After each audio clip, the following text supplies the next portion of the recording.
참 신기하고 놀라운 것은 오늘 본문입니다. 어떻게 꿈 해석 한 번에 감옥에 갇힌 노예 제수가 애굽이라고 하는 대제국의 두 번째 서일의 총리가 될 수 있을까? 정말 실제로 이런 일이 일어날 수 있을까? 이런 생각이 듭니다. 그런데 오늘 보면 37절에 보면 요셉의 꿈 해석 그리고 향후의 국가정책 방향에 대해서 들었던 바로왕과 모든 신하들까지 요셉의 이 말을 좋게 여겼다. 말하자면 요셉이 제시한 국가 정책의 방향에 대해서 모든 신하들이 감동받고 동의를 했다. 그런 이야기입니다. 뿐만 아니라 38절에 나와 있는 바로의 말이 더 결정적인데요. 바로가 그의 신하들에게 이르되 이와 같이 하나님의 영에 감동된 사람을 우리가 어찌 찾을 수 있으리요 하고, 하나님의 영에 감동된 사람, 하나님의 영에 감동된 사람을 우리가 어찌 찾을 수 있으리요. 여러분, 이 말은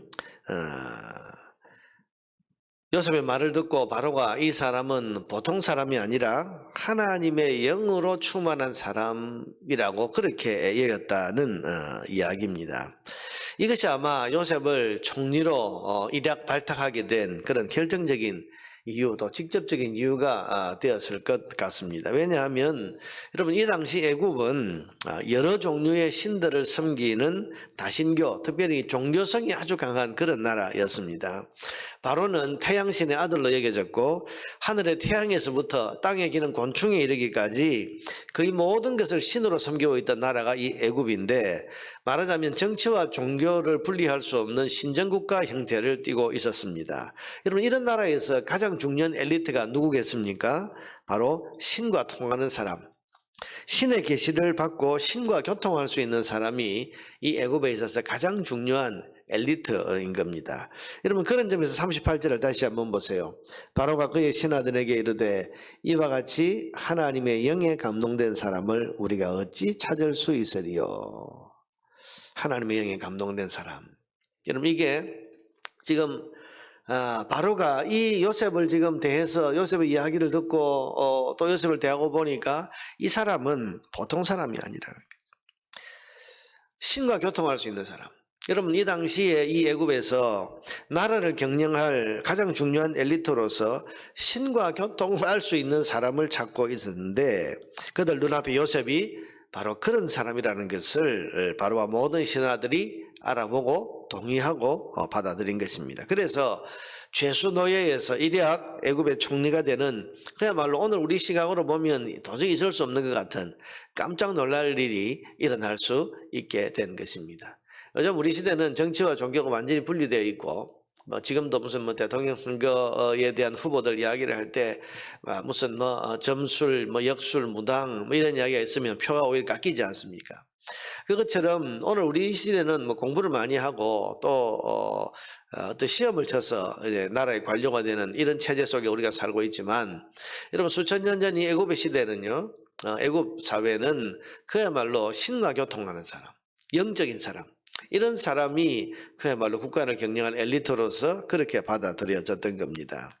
바로와 그리고 그 신하들은 아마도 요셉의 말을 듣는 중에 심상치 않은, 그야말로 이 사람은 하나님이 함께하는 사람, 하나님이라고 되어 있지만 지금 요셉이 하나님이라고 표현해서 그랬는데 아마 신과 교통하는 사람이라고 하는 특별히 그런 영적인 느낌을 받은 것이 아니겠는가, 그런 생각을 해봅니다. 그러고 보면 여러분, 어제 아침 우리가 보았던 대로 요셉이 바로 앞에서 자기를 내세우지 않고 하나님을 드러냈던 것이 이 여기에서는 더 적절했던 것 같습니다.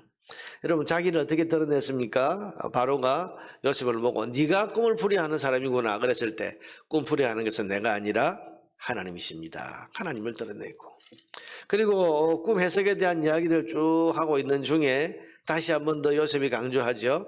이것은 하나님이 바로 당신에게 장차 하실 일을 미리 알려주신 것입니다. 하나님이 하신 겁니다. 계속 하나님을 드러냈습니다. 하나님을. 만약에 꿈을 해석하는 것이 내 지혜다, 내 능력이다, 이러면 그렇게 자기를 드러냈다면 바로와 신하들이 요셉을 영적인 사람이라고 그렇게 느낄 수 있었겠습니까? 처음부터 꿈을 해석하는 것은 내가 아니라 하나님이십니다. 그랬고 바로의 꿈은 하나님이 하실 일을 미리 보여주는 것입니다. 라고 하면서 철저히 하나님을 드러내고 처음부터 자신이 하나님을 섬기는 사람이라는 것을 강하게 드러내었던 것이 결국은 요셉을 한 번에 애굽의 총리가 되는, 그야말로 존귀한 자리에 서게 하는 이유가 된 것입니다. 자, 여러분, 우리가 하나님을 시인하면 하나님도 우리가 하나님의 사람인 것을 나타내 주십니다.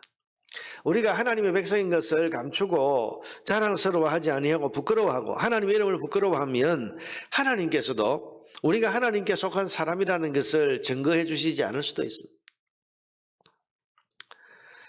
주님께서 마태복음에서 말씀하시기를 너희가 사람들 앞에서 나를 시인하라. 그래야면 내가 하나님 앞에서 너희를 시인하리라고 말씀하셨는데, 우리가 하나님의 사람인 것, 하나님이 나와 함께하고 있고 내가 하나님께 속한 사람이라는 것을 드러내고 나타내는 것은 굉장히 중요한 일이고, 우리는 결국 우리를 통해서 하나님을 드러내고 하나님을 나타내는 것이 삶의 중요한 목적 중에 하나이기 때문에 어디에서나 언제나 어떤 상황에서나 내가 하나님의 사람이라는 것을 숨기거나 부끄럽게 여기거나 감추지 말아야 돼요.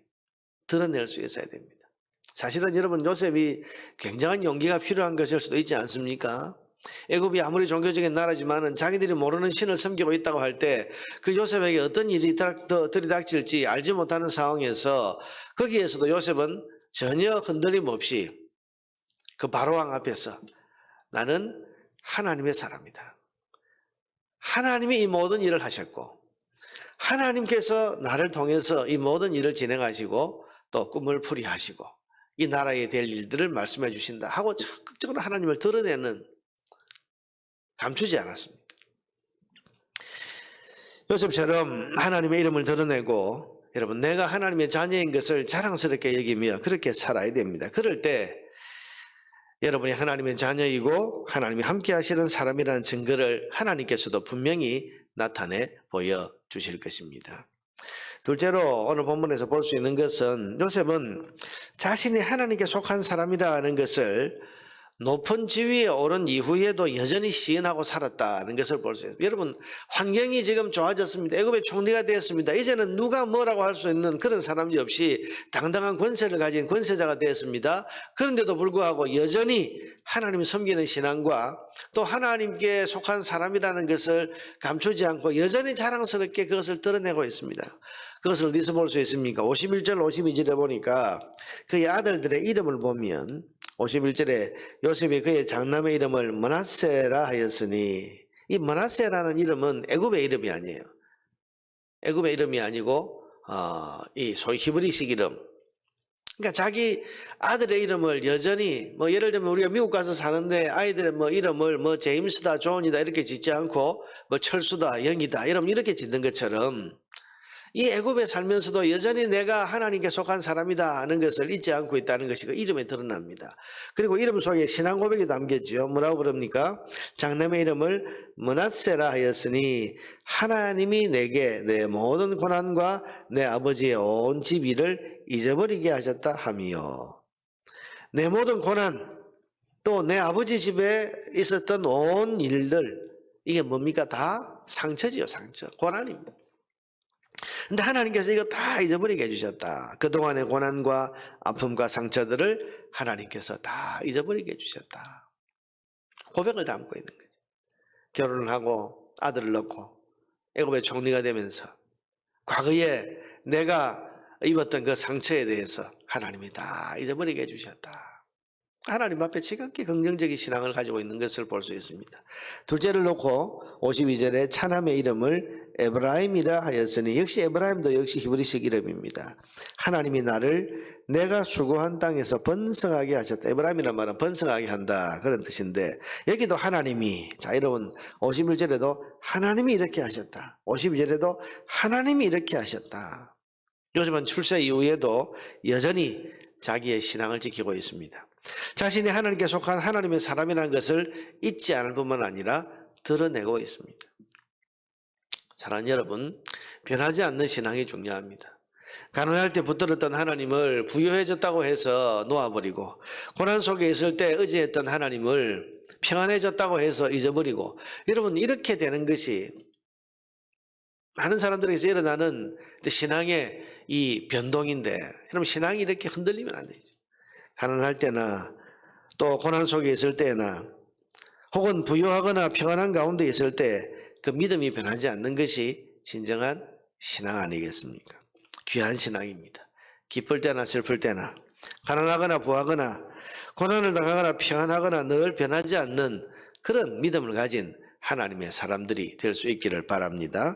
이런 변하지 않는 믿음을 오늘 이 아침에도 구하면서 하나님, 한결같은 믿음, 그리고 언제 어디에서나 어떤 상황에서나 어려울 때에도 하나님의 속한 사람이라는 것을 드러내고, 요셉처럼 이렇게 출세하고 명예와 권세를 가진 이후에도 여전히 나는 하나님을 섬기는 사람이라는 것을 나타낼 수 있는, 언제 어떤 상황에서나 하나님을 드러내고 내가 하나님께 속한 사람이라는 것을 자랑스럽게 말할 수 있는 이런 믿음 생활을 할 수 있기를 위해서 오늘도 간절한 마음으로 기도하며 나아가시기를 바랍니다.